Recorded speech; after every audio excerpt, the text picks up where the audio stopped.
Hey, what's up, builders? It's your girl, Kantoinette the blogger, and you are now listening to the LBF podcast. This week, we're going to be discussing how not to have a hard conversation, which is very rare of LBF. If you have been a builder for a while, if you have been listening to the podcast or following the blog, you know that I'm all about having the hard conversation. I'm all about being uncomfortable because I truly do believe that in most cases, that's where the most growth is going to be. Whenever something is being presented to you in the form of a conversation, if it makes you uncomfortable, often it does mean that it's something you should look into, and you should lean into those conversations a little bit more with yourself or with others so that you can uncover what's underneath that discomfort that you're experiencing. At least that's been true in my life. I know a lot of other people that I do have these discussions with, they say the same thing.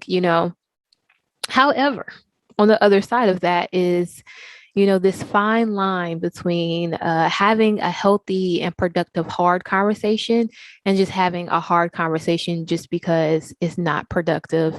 You're not gaining anything, any insight really into the person or yourself from the conversation.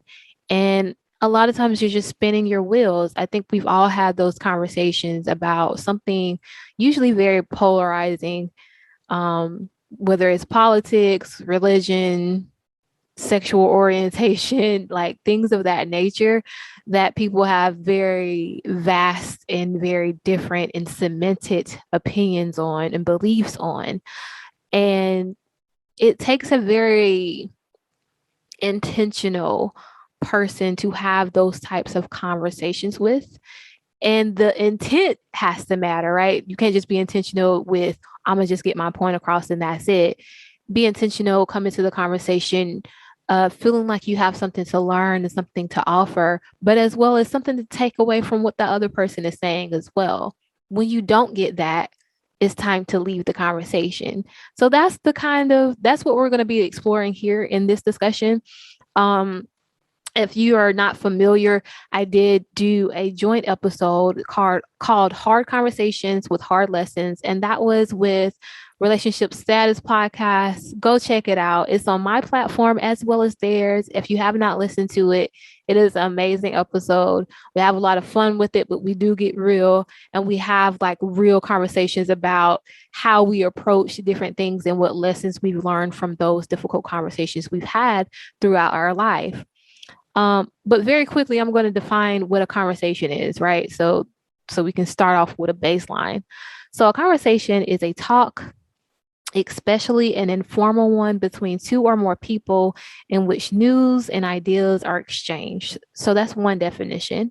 And then the other is an oral exchange of sentiments, observations, opinions, and ideas. So they're both saying the same thing. We're sharing, our standpoint, our perspective with each other in the form of a talk. It's usually informal. You don't have just a regular conversation with a superior or a boss. You usually have it with your friend or, someone up here. Um, but there are, to me, for LBF, there are three important parts of a conversation. Of course, there are more. And I would love to hear your thoughts on that. What are the other different important parts of a conversation?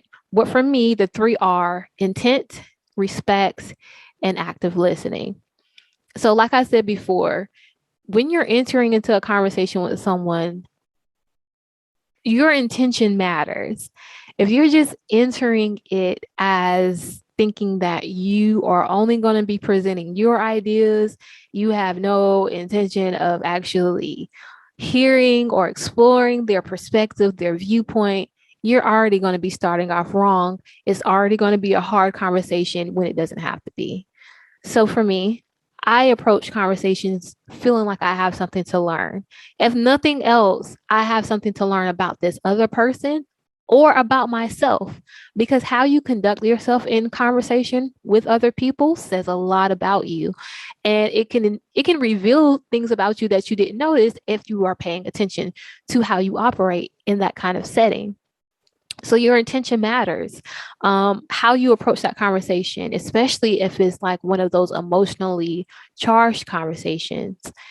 Are you already on edge? Are you being open? Is your intent to really get your point across and also to hear this other person's? Or is your intent to be very specific, say what you got to say, and then leave? Because that's different. That's not a conversation, you know? When we think about conversations, you have to understand that it is usually a two party, but of course it can be other people, but it's not just you. It's not just about you. It's not just about your perspective, your point, your opinion. You really have to approach it, or you should approach it, feeling as though you have something to learn and take away that other people have presented. And if you cannot do that, then you probably aren't good at conversations. The other part is respect, because we're going to be put into places where we have different conversations and we don't necessarily agree with the things that are being presented to us. We don't agree with the perspectives. We don't agree with the opinions. We don't agree with the person. You know what I'm saying? Just overall, we just don't think the person is probably the best person to even be having some sort of conversation. And that happens, that happens a lot. However, the respect piece should stay there, because if you're going to have some kind of productive conversation, that's the key word, productive, the respect needs to be a staple point that both of you are giving to each other. When you are very opinionated and you don't want to back down, that's fine. However, you need to understand that just because you feel that you're right doesn't give you green lights to disrespect the other person. And then the last one is active listening. I know a lot of us have been in a situation before where we are having a conversation, especially like you haven't had an emotionally charged conversation, right? It could have been with a significant other, a friend, a family member. And, when you're talking about your emotions, you're not necessarily looking at the other person in their eyes because, whatever, at least I don't. I need to, like, I'm really just looking off in space, exploring how I feel. And I'm in this conversation with you. And then you look up and you can tell that the person is checked out. They're not actually listening to you. That needs to always be one of the staples in having a productive conversation. Active listening is so important. Nobody wants to feel like they've been brought into this conversation and the next thing you know, you're just talking to yourself basically. So that's one of the things that needs to be a staple. Y'all let me know the other things that you feel are important in having a productive conversation, because now we're going to get into 3 signs that it's time to leave, which is the whole point of this episode. So I'm gonna go in on this because I do have an example. And I'll share that first, just before we get into that. So it's been a few different experiences that I've had lately that made me want to have this conversation. And whether it be conversations that I have as research for the podcast or on other podcasts, or just in my waking life, my daily life, having these discussions, I noticed that a lot of people don't do those big 3. They don't actively listen. They approach the conversation with the intent to be right, and they get disrespectful. Like, just because they don't agree with your point, people will get disrespectful. And it makes me want to, because I am a curious person, I really do like having conversations. Though I am introverted, I do, once I see something and it makes me curious, I am ready to have a discussion about it. But that should be getting me in trouble sometimes because not everybody's in that space. So one of the big examples I have of that is I was with some coworkers. We'll call them coworkers. And I'm gonna say the demographics because to me that matters. So I was with 2 Black men, a white man, and a white woman. And then eventually a third Black man came, but that was later on in our discussion. And we were out for dinner. And while we were eating dinner, the public, other people were coming in and getting their orders and sitting down. And comments were being made about how these people looked, whether it be their weight, whether it be the way they dressed.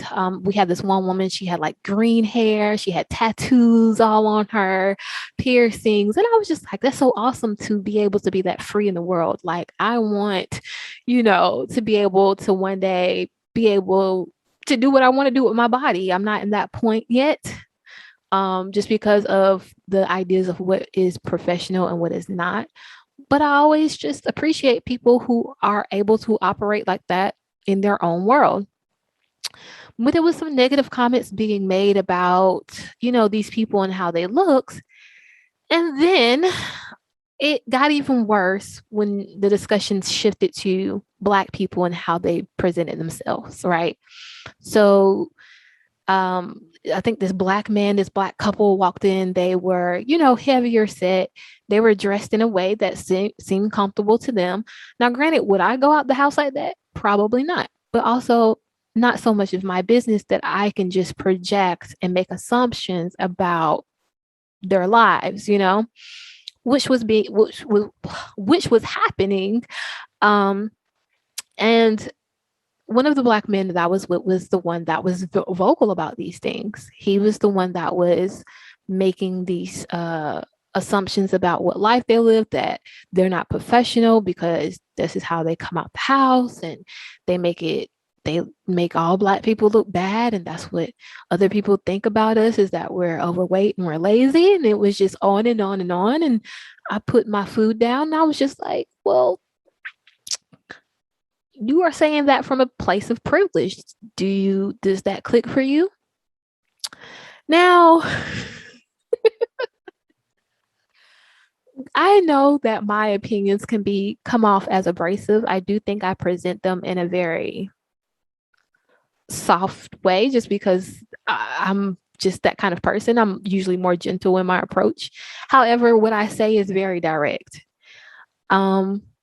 And when people are not ready to have a discussion like that or face a truth like that, because it is the truth that Black people can have privilege over other Black people, and that we can be looking at situations through those lens of privileges that we have, and just, operate in that way.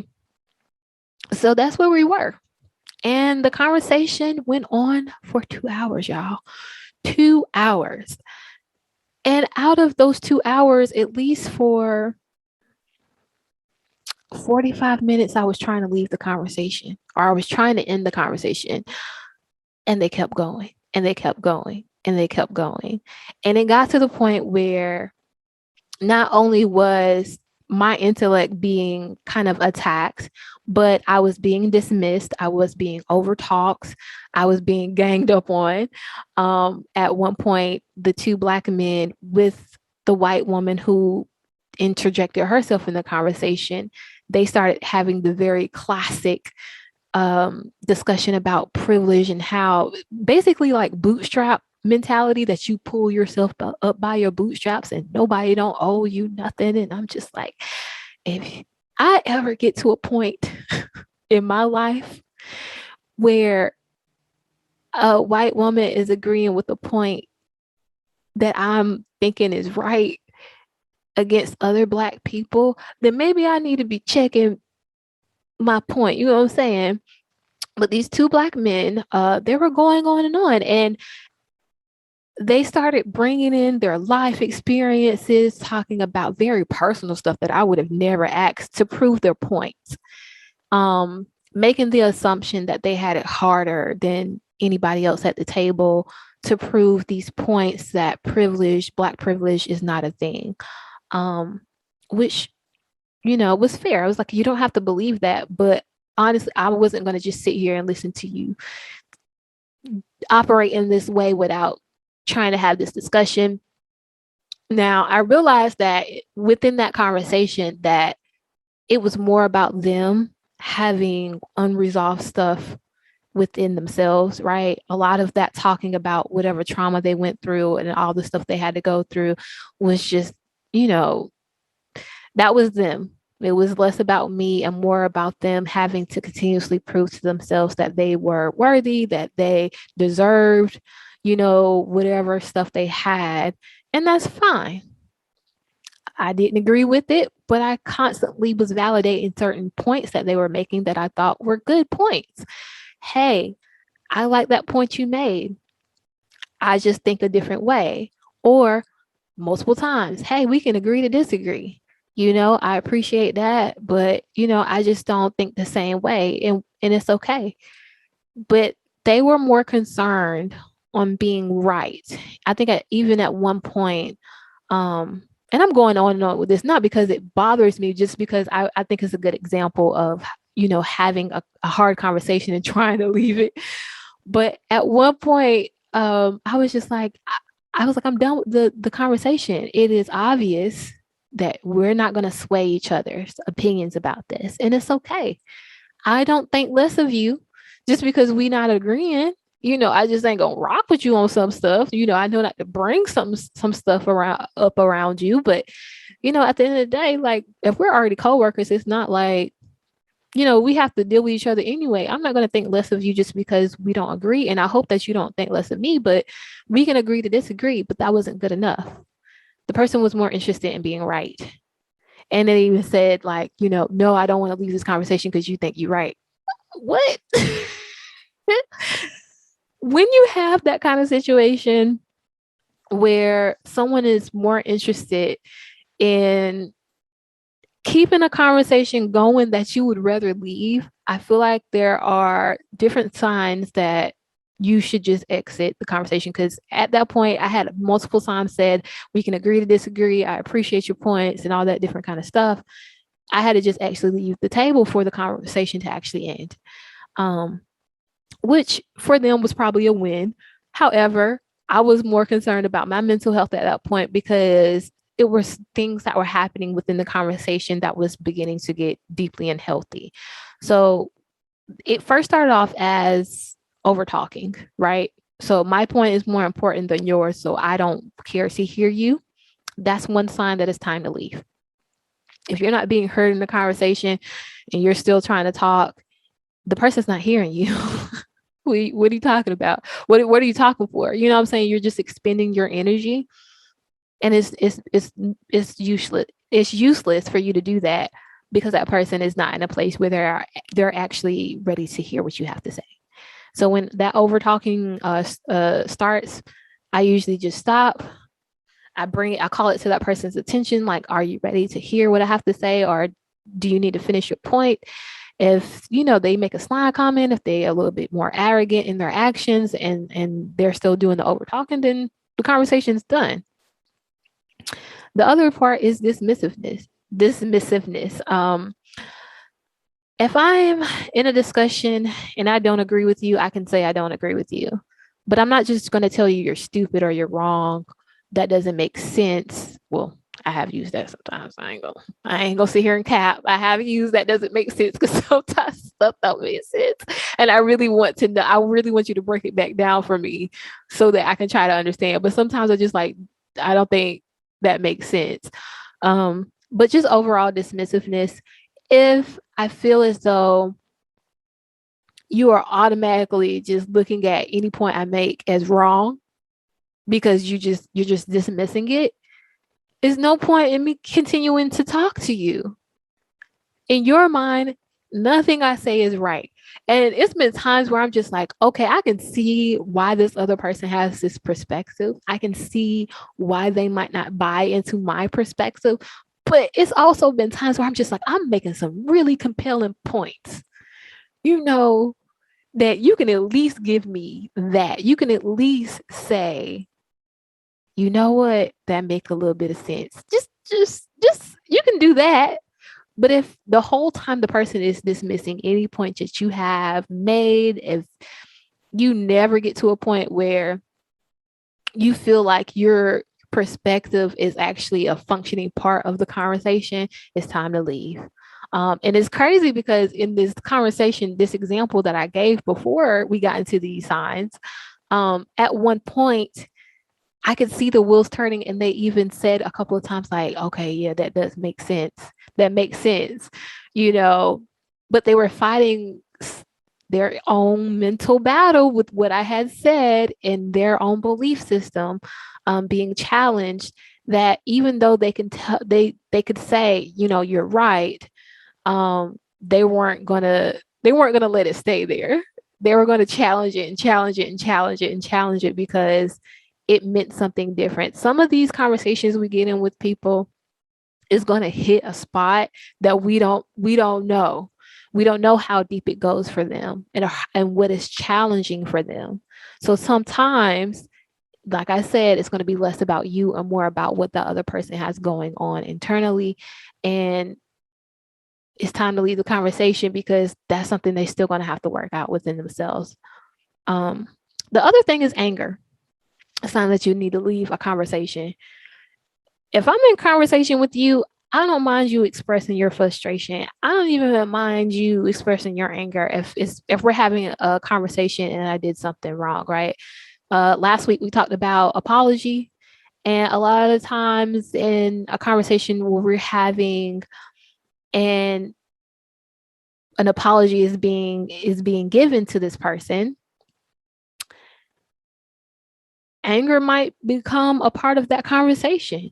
You know what I'm saying? That person is still hurt. They're still frustrated. They still need to heal or go through whatever they need to go through with their emotions because of something you did. However, I mean, even without that, you know, if anger shows up in a conversation, that doesn't necessarily mean that you just book it out of there. It's the way the anger shows up. It's the way that it's being exhibited, and it's the way that they are actually either leaning into it or actually regulating it. Because there is a way for you to regulate anger within yourself so that you are safe, the other person is safe, they don't feel threatened, and that you're still being respectful. I do it all the time. A lot of conversations, emotionally charged conversations I am angry, you know, and that's something else I'm going to talk about, you know, over regulating my emotions. But I think I do a good job for the most part of being able to be angry, but be rational in a conversation. When people lose their ability to be rational, right, and that anger starts presenting itself in the conversation with personal attacks on you, verbal abuse, physical, if you are feeling like it can get physical because of the escalation of the conversation, it's time for you to go. It's time for you to leave. You're no longer having a conversation. This person is being overpowered by their emotions. They're not even, a lot of times when people get angry in a conversation, they're just yelling. They're yelling. They don't even know what they're saying. So they definitely don't know what you're saying. It's no longer a conversation. It's time to leave. And then the last one I have is the person simply isn't ready for the conversation. If you sit down trying to have a conversation with someone, whether it be with a coworker, a friend, a family member, whoever, a significant other, because a lot of times that happens, the person may not be in a place to have the conversation. And you're going to be frustrated trying to sit there and talk to someone who is not in a place to hear what you have to say. A lot of times they might not be in an emotional, mature, or intellectual place to receive what you have to say and offer something in return. I know a lot of times people will say, yeah, my partner shuts down. That's a big thing. If your partner is shutting down in conversation and they're never ready, then you're never able to express yourself and get that cathartic release that you need, or get a resolution even for the issue that you've been having with them. Whenever I sit down in a conversation now, more than often, more than I did when I was younger, especially, I'm looking for this stuff. I'm looking for the good stuff and I'm looking for the bad stuff. So does this conversation have intent, respects, and active listening? Because I hate when I sit down to have an emotionally charged conversation and this person is not listening to me. and they're shutting down. And when they do talk, they're over talking me and they're being dismissive of my points. And you know what I'm saying? If that happens, my mental health is like, nope, I'm not doing this no more. Because often I've had too many conversations where I'm sitting there trying to convince the person that what I have to say is important, that I'm valuable enough for them to listen to me, that I'm smart enough for them to listen to me, that what the conversation is detrimental to us resolving whatever issue we're having, especially if it's a relationship or a friendship. I'm like, we have to have this conversation because otherwise my spirit isn't going to be settled. And yet that person is not in a space where they're ready to even have that conversation. And that, however that plays out for you, whether you can stay in the connection without that conversation or not, that's a different episode for a different time. All I know is you cannot force someone to have a conversation with you. You can't force them to have the kind of conversation you want or deserve. And you need to know how to leave whenever they don't know how to do those things. So I'm going to just go over how you leave. Let's get into a couple. So here are some things to say when you're ready to leave a conversation. So this one I think about, this is one I used when I was dealing with coworkers, and I think it's a very professional, political kind of thing.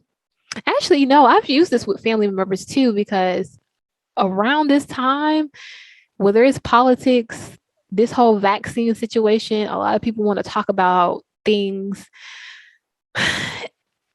because they expect you to share their viewpoints on stuff. And I'm just like, yeah, we don't have to think the same for us to love and respect each other. We don't. But when you start preaching to me and lecturing me on your perspective, that's not a conversation either. And I'm not doing it. So this is how you leave those type of situations, even with your family members. One of my favorite lines is, oh, I see your perspective. I don't necessarily believe in the same thing, but I appreciate, you talking to me about that, or I appreciate the points you made. I will hit people with that in a minute. Like saying, hey, I appreciate you wanting to have this conversation with me. However, you didn't create the space for a conversation. You created the space for a lecture. I ain't no child, but that's all the stuff that's still going on in the back of my mind that I kind of want to say. But what I said instead was very straight to the point. It was very direct and it was respectful. And it didn't diminish this other person, though I didn't agree with their perspective. And I let that be known so that they don't keep trying to talk to me about the same thing. I just say, hey, I see your perspective. I don't share it, but I appreciate the points you made. And every time without fail, at least with this one, well, except with that last situation, usually with this one, I find that people, they stop. I can see that they start thinking about whatever they just said, because a lot of times people will just bombard you with, a situation or a conversation. And it wasn't a conversation that they were having with you. They were having it out loud with themselves and you were just there. They were lecturing you about something and they didn't even take the time to ask if you were, ask your opinion or anything else. And so that once I say that, it usually causes them to reflect and I can just see it in their face. And then the conversation shifts. We can talk about something else, It's crazy because another thing that brought me to this conversation was I felt like in certain situations with people who I'm close to and people I love dearly, I feel like I'm stepping through a landmine anytime I mention anything. Don't let me mention astrology. Oh God, now we got to have a lecture. Now I got to get preached to. Now you got to tell me something that happened to you that, showed you why astrology isn't good. And the same thing with the vaccine. Like now you're telling me all the stuff that the research you did, and usually the research is on Facebook. Like, what I'm saying? All the research you did is saying like, different stuff about the vaccine and why, you believe why you shouldn't get it or you should get it. And it's just like before you even really talk to me, you're talking at me. And I have to say that it happens so much that it makes me feel like I can't even be myself in spaces I'm supposed to be my most authentic self in. And my go-to, I realize I don't have to subject myself to that. I know I'm messing up, y'all. I'm tired. Just roll with me on this. But I realized I didn't have to subject myself to those conversations, because if you're already so passionate that I can say one word and it triggers everything else. It triggers a lecture, it triggers a preaching session, a sermon, it triggers any and everything that has you talking at me and not with me, then I don't have to subject myself to it. You don't honestly want to hear my opinion. You're too passionate. You feel like you have to teach at this point. And I'm not in a place where I want to learn from you on this subject. So I divest from the conversation. I leave it. We are not offering each other anything. If I was even to, because I've even tried to share my perspectives. I have a lot of times in those situations, I'd be like, well, did you think about this and that and the third? And people aren't interested when they're already approaching the situation like that. They're not interested in hearing what you have to say. And that's them. But I'm not subjecting myself to this conversation. Another thing that you can say is it's clear we're both passionate in our opinions, but let's just agree to disagree. And I find that as someone who is, who loves talking about different things, sometimes polarizing things, I like to, you know, see how people operate within their own mind and then, share that with others. Um, we both can get very passionate in a conversation, but after a while, even the best conversations, if you have them too long, you're starting to talk in circles, especially if it's one of those conversations where you're hell bent on your mindset and your belief and your perspective, and so is the other person. You're going to start talking in circles. It has to end. We're not going to convince each other, and that's okay. We're very passionate. It's clear we're both passionate, but we can agree to disagree and just let that be what it is. And if you have somebody on the other end of that conversation who is in a healthy space, they will respect that. And they'd be like, you know what? A lot of times I have those kind of conversations where you're just like, you know what? I didn't agree with most of what you said, but you did make some good points. Like, and I could see like we ain't going to convince each other. And then we kind of like dap each other up because it was a good stimulating conversation. I love mentally stimulating conversations. However, I'm not going to be sitting there and exhausting myself trying to convince you of my point either. I will make my points. I will listen to your points. I will counter whatever points you made based on that. And I expect for you to do that in return. And then once we do that, a couple of rounds of those, we done. Like, I'm not doing this all night with you. So we can just say we're both passionate and we can agree to disagree and really believe that. I feel like that's that classic cliche term that we really don't give enough credit to, because agreeing to disagree with somebody is like, I can agree that you were a formidable partner in this conversation, that you are intelligent, that you are respectful, that you know what you're talking about on some level, even though I don't agree with your perspective or your beliefs or, some of the things that you brought up in this conversation. I can at least say that you are a good conversationalist because you respected the boundaries of what a conversation means, you know, and just let that go. And then the last thing is, I'm not finding this productive. So let's just come back to this at a different time, or let's just not do this right now. Um, that's another way to end the argument. And I think the the funny thing about what I'm realizing with this episode is that a lot, I guess I should have, no, I shouldn't have. With this is not just not how not to have a hard conversation. It's also how to avoid an argument.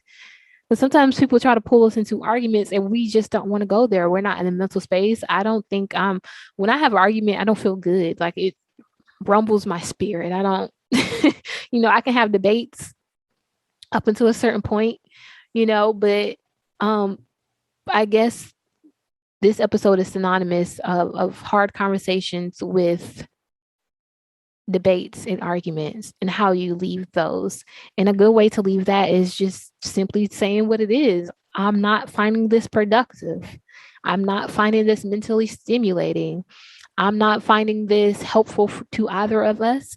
And I don't think that we should discuss this anymore. Or if it is something that you do feel like it needs to be a discussion in order to fix something, you can say, I think that we should table this for now. I think we should step away and then we can come back to this discussion. And that's how you leave. You don't have to sit there and wait for somebody to give you permission on any of this stuff. When you're ready to leave a conversation, you don't have to wait for the other person to be like, oh, okay, yeah, that makes sense. No, when you're ready to leave a conversation, you can leave it. When you feel like you're in unhealthy settings where the person isn't doing all the things that they need to be doing to be a helpful partner in the conversation, you can leave it. And I think that you should leave it respectfully, but I'm not about to sit here and knock you if you just choose to get up and walk out. Because if somebody is exhibiting things like anger or arrogance in a conversation with you and they're being disrespectful, okay, when you calm down and when you gather yourself, maybe we can come back to this. But at this point right now, I'm not doing it. And you can get up and leave. Now, I hope this was helpful. I know I kind of stumbled through some of this. But you guys let me know your thoughts. You can hit me up on at Gmail at allthingslbf@gmail.com. Let me know, how do you leave a conversation? How do you avoid having a hard conversation that is not going to be productive? And be okay with that.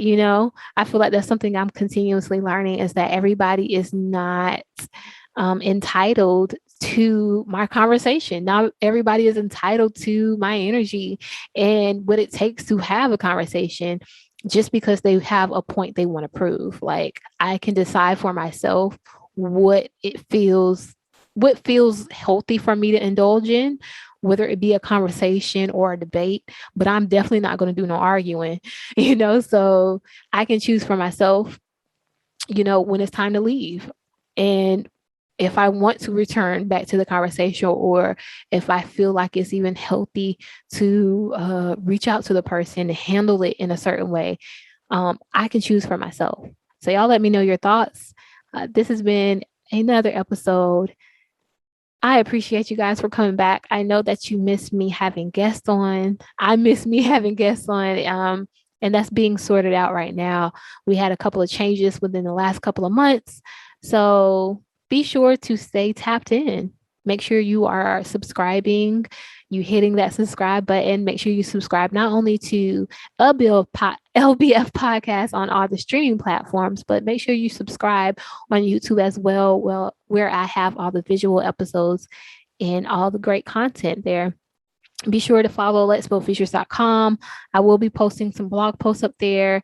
And of course, you have other news of LBF on the website as well.